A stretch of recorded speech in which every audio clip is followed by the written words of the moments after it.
Hello friends, రేపటి complete episode ఇప్పుడు ఈ వీడియోలో చూడండి. ఇక ఆనంద భైరవి ఇచ్చిన షాక్కి అనన్య టెన్షన్ పడుతుంటే ఇంతలో కాంచన వచ్చి, ఏంటమ్మీ ఎందుకు టెన్షన్ పడుతున్నావు? ఏంటంటే ఆనంద భైరవి నన్ను హనీమూన్కి పంపించాలనుకుంది. ఏందమ్మీ, హనీమూన్కి వెళ్తున్నారా? మంచిగా ఎంజాయ్ చేసి రండి. ఏంటిదమ్మా, ఏం మాట్లాడుతున్నావు? మేము కనుక హనీమూన్కి వెళ్తే ఆ శరణ్య దర్శర్ ఇద్దరూ ఒకటవుతారు. వాళ్ళిద్దరూ కలవకుండా ఉండడానికి స్కెచ్ మీద స్కెచ్ చేస్తున్నాను. అలాంటిది ఈ ఆనంద నన్ను హనీమూన్కి పంపించిందంటే వీళ్ళిద్దరూ ఒకటైతే మన పరిస్థితి ఏంటో ఒకసారి ఆలోచించమ్మా. అవునమ్మీ, నువ్వు చెప్పేది కూడా నిజమే. మరి ఇప్పుడు ఏం చేద్దామమ్మీ? అమ్మా, నేనొకటి చెప్తాను, నేను చెప్పినట్టు నువ్వు చెయ్యి. అలాగే అమ్మీ, ఏం చేయాలో చెప్పు. నువ్వు హనీమూన్కి వెళ్ళేటప్పుడు నీకు గుండె నొప్పి వచ్చినట్టుగా యాక్టింగ్ చేయి. ఆ తర్వాత సంగతి నేను చూసుకుంటాను. అమ్మీ, నువ్వు చెప్పేది బాగుందమ్మీ, తప్పకుండా చేస్తాను. అయినా హనీమూన్కి వెళ్లకుండా ఈ అమ్మ చేస్తుంది కదా. ఆ నటన నువ్వు చూస్తూ గాని. ఇక అనన్య నవ్వుతూ, ఆనంద భైరవి, నన్ను హనీమూన్కి పంపించాలనుకున్నావు. మరి ఏం జరుగుతుందో కళ్ళ ముందు నువ్వే చూస్తావు అనుకుంటూ ఉంటుంది. ఇదిలా ఉండగా రాహుల్ అనన్యను పిలవగానే, ఏంటండి ఎందుకు పిలిచారు?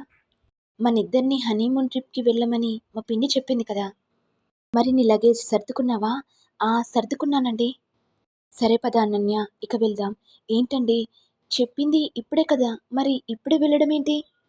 అయ్యో అనన్య, మా పిన్నిచ్చే సర్ప్రైజ్ అలానే ఉంటుంది.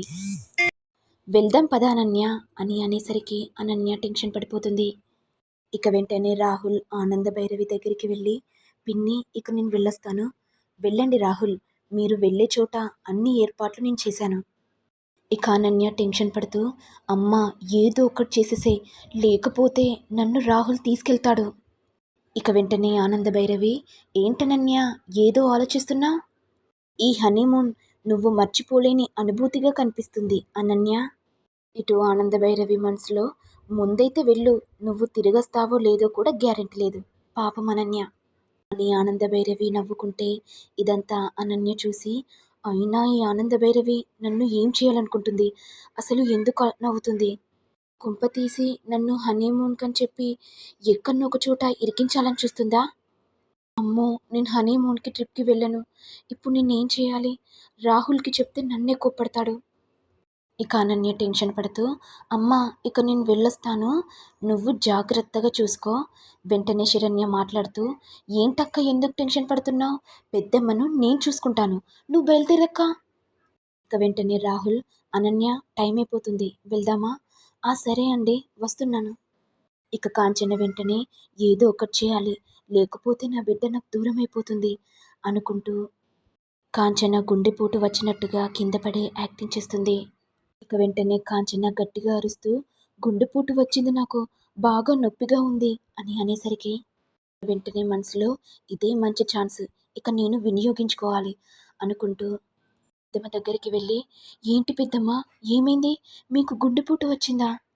హాస్పిటల్కి తీసుకెళ్దాం పదవ రాహుల్, ఏమన్నా అయితే నేను తట్టుకోలేను.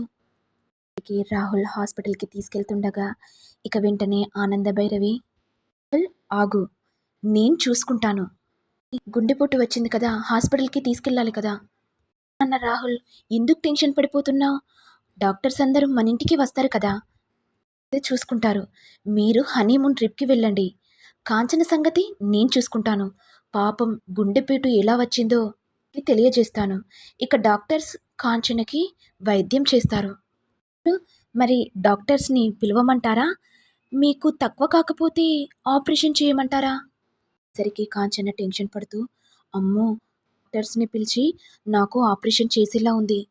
ఏదో ఒకటి చెప్పి నొప్పి లేదని చెప్పాలి, లేకపోతే ఆపరేషన్ చేసేస్తారు. ఇక నేను పైకి పోతాను.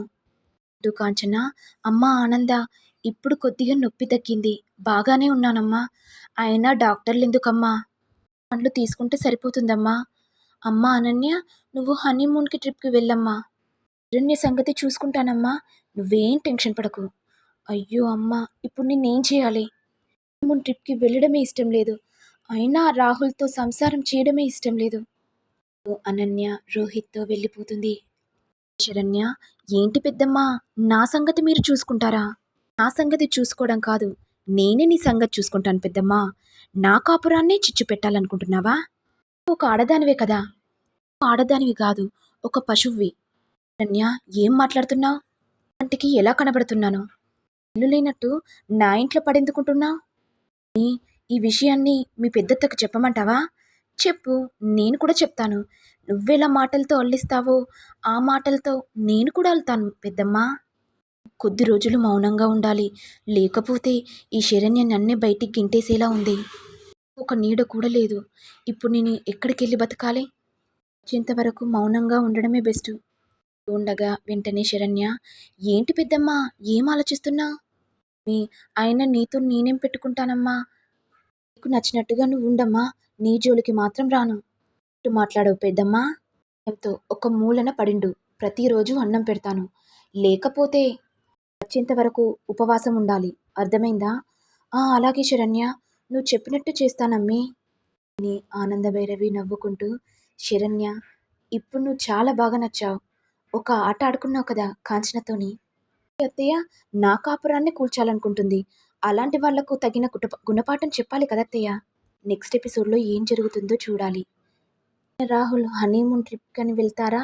లేకపోతే మధ్యలోనే ఆగిపోతారా? అనేది నెక్స్ట్ ఎపిసోడ్‌లో చూడాలి. మరి మీకు వీడియో గనుక నచ్చినట్లయితే లైక్ చేయండి, షేర్ చేయండి, సబ్స్క్రైబ్ చేయండి. Thank you all.